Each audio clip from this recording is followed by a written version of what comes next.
Olá amigos, sejam bem-vindos a mais um vídeo do meu canal. Eu sou Lucas Knipe e vamos falar de Chelsea e Aston Villa que empatam em 0-0 pela Copa da Inglaterra. Lembrando, né, quem vence esse tipo de jogo pode avançar já para a próxima fase da Copa da Inglaterra, mas como foi um empate, a gente vai ter o jogo de volta agora na casa do adversário, no caso ali no Villa Park. Esse jogo hoje foi no Stamford Bridge e o Chelsea perdeu boas oportunidades para vencer. E assim, né, esse é um jogo, né, que o Chelsea começa muito bem, faz um ótimo primeiro tempo e depois vai piorando com o passar da partida, né? O Unai Emery faz bons ajustes, o Chelsea vai perdendo intensidade, vai perdendo fôlego. Esse também é o problema de você jogar com tanta intensidade às vezes. Você vai muito forte no início, mas aí a pilha vai consumindo e no final você tá com pouca carga, o time adversário que cadenciou mais tá com mais pernas, né? Eu não acho que foi só isso que justificou a melhora do Aston Villa, mas de qualquer maneira, ambos os times tiveram suas chances. O Aston Villa nesse final do segundo tempo,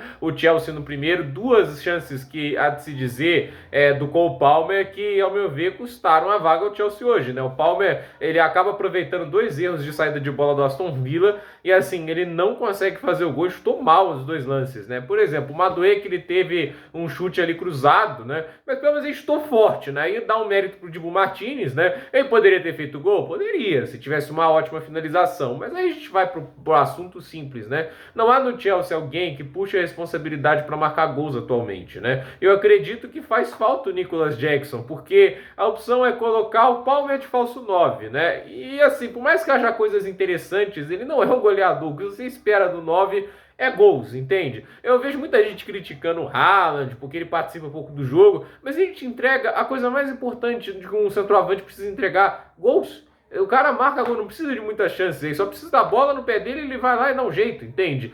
E assim, o Palmer hoje não conseguiu aproveitar essas oportunidades, o Chelsea não tem ninguém com presença de área, não foi poucas vezes que os pontas conseguiram criar uma jogada ali pelos lados, né? E não tinha ninguém na área para fazer aquele chute, entende? Você vê ali, por exemplo, o Madueke, que não fez poucas corridas pelos lados, que ele conseguiu superar o lateral, e na hora de cruzar para a área, ele olhava para quem? Para o Gallagher, para aqueles jogadores que não são grandes finalizadores. O que acontece? Ele ficava com pouca convicção, hesitava, e aí só passava na última hora, né? E a mesma coisa vale para o Sterling. Então, assim, a gente vê um time que você tem alguns pontas inexperientes e irregulares, que é o caso do Madueke e do Mudryk. O Mudryk entrou hoje, foi oxigênio puro, né? Ninguém viu ele em campo, mas a verdade é, o Madueke até participa bem. Eu gosto do Donny Madueke, acho que ele merece mais espaço, mas a verdade é que assim, o Chelsea vai lá no segundo tempo, faz algumas alterações. Eu acho interessante o Colwill, o Colwill machucou inclusive antes do jogo, até preocupante aí pro jogo contra o Liverpool, apesar de se dizer, o Chelsea tem até uma certa profundidade. O Badiashile hoje jogou, teve alguns errinhos, mas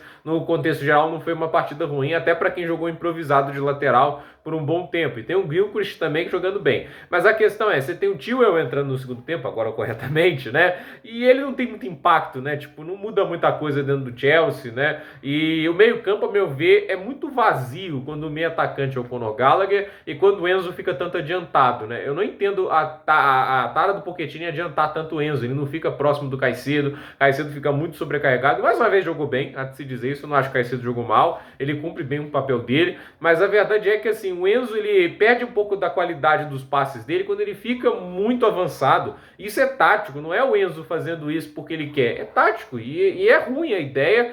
E assim, o Pochettino ainda falou na entrevista que queria alternar o centroavante, né, que a ideia era o Gallagher de 10 e o Palmer de 9, entre o Gallagher e o Palmer. Mas o Gallagher não marcou gols nessa temporada, porque um cara que não marca gols, ele tem que ser um 9 de ocasião. E aí eu bato na tecla David Washington, porque assim, eu sei que um garoto tem menos de 20 anos de idade, mas eu não consigo conceber um técnico olhar para o que o Broja está fazendo e pensar, eu vou continuar insistindo nele, eu não vou dar oportunidade para o garoto. Porque, assim, chega um ponto que vira uma piada de mau gosto, entende? Não deixa de ser apenas uma teimosia, passa a ser uma estupidez. Porque o Broja, gente, ele depois da lesão que teve, a lesão grave, tudo isso, né? No Southampton ele mostrava ser um jogador interessante, mas, gente, o cara não dominou a bola. Eu vi lá aquele cidadão, o Vince, que é uma das páginas grandes lá da comunidade do Chelsea no Twitter na Inglaterra, falando que o Tony é o melhor encaixe pro Chelsea, porque ele lembra mais o Nicolas Jackson e o Osimhen lembra o Broja. Eu não tô fazendo piada, é só vocês pesquisarem lá.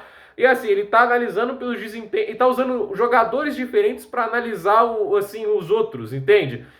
Aquela bola, não vou dizer que o Osimhen marcaria o gol, mas no mínimo ele dominaria e chutava. Porque tem qualidade para isso. O Broja não tem qualidade para dominar, o Broja não tem qualidade para tomar uma decisão rápida na hora de finalizar. Essa é a única qualidade que eu vejo nele, é um pouco de velocidade. De fato, ele até vence os zagueiros na velocidade e só. E aí você usa esse cara com referência para qualquer outro centroavante? Ah, você vai jogar... Ah, não, porque o Osimhen lembra o Broja. No quê?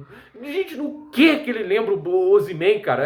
Eu não entendo esses caras. Tem uns caras que têm uma visão de futebol, misericórdia, né? Não tem o que comentar. E a verdade é que o Chelsea sente falta de um 9. Seja um Tony, Gyökeres, Osimhen, tem que ter alguém para puxar a responsabilidade para marcar um gol ali. E assim, se vai realmente com as opções que tem até o fim da temporada, vai ter jogos que o Chelsea vai conseguir produzir algumas chances e não vai ganhar porque falta alguém para puxar essa responsabilidade, né? E acho que uma das coisas falhas desse trabalho do Pochettino é que pouca gente apresenta progresso de verdade, né? Ninguém tá muito melhor do que no início da temporada, né? Então, vamos ver, né? Acho que o Nkunku voltar e ficar saudável é fundamental. O Reece James e o Chilwell também tem que permanecer saudáveis, porque esses caras podem ser realmente a virada de chave que o Chelsea precisa, porque eles realmente vão elevar o nível, eles vão dar os apoios aos pontas, que a gente julga aqui o Mudryk, o Madueke, o Sterling, mas estão jogando meio que sozinhos, né? Eles têm que jogar sem o apoio do seu lateral, isso faz muita diferença. Então, a gente não sabe o que o Chelsea vai fazer. O Aston Villa, assim, uma atuação que começa ruim, mas pouco a pouco vai melhorando. Tem o melhor técnico, acho que isso aí não é muito debatível. O Emery é melhor técnico que o Maurício Pochettino. E assim, né, é um time que tem qualidade, tem bons jogadores e dentro de casa vem jogando muito bem. Então, o Chelsea perde uma oportunidade, vai ter que buscar a classificação fora de casa e vai ter que se superar. Agora, o próximo jogo pode ter outras peças disponíveis. Malo Gusto, Christopher Nkunku pode estar disponível. Não sei se vai trazer alguém da janela de transferência, seja um Callum Wilson, seja quem for. O Chelsea precisa de alguma coisa extra para o 9. Se tiver que esperar até a próxima temporada para o World Class, ok, eu acho que isso daí é válido, mas a verdade é que assim, a situação está muito complicada só com o Bruja e o retorno do Nicolas Jackson passa a ser assim uma esperança para o Chelsea. E olha, não é que ele esteja voando, mas a verdade é que ele é funcional. Isso é uma coisa que você pode criticar o Jackson de várias maneiras, mas ele é funcional. O Bruja não é. O Bruja é um cara que eu vou ser sincero, no Brasileirão ele tem dificuldade para ser titular em boa parte dos times. Eu nem tô pegando aqui preferência Atlético Mineiro com Paulinho e Hulk, ou Flamengo com Pedro, entende? Cara, coloca ele nesse time Bahia. Vocês acham que ele vai ser titular? Sério, eu pessoalmente vejo o Broja jogando, cara, eu vejo um cara descolado do nível da Premier League, né? Então vamos ver. Falta ousadia pro Pochettino deixar a garotada jogar, testar, entende? Coloca o David Washington, o que você tem a perder, entende? O Broja não vai te dar nada. Então, gente, por esse vídeo é isso. Dúvida nos comentários, deixe seu like, se inscreva no canal, compartilhe esse vídeo e até o próximo vídeo.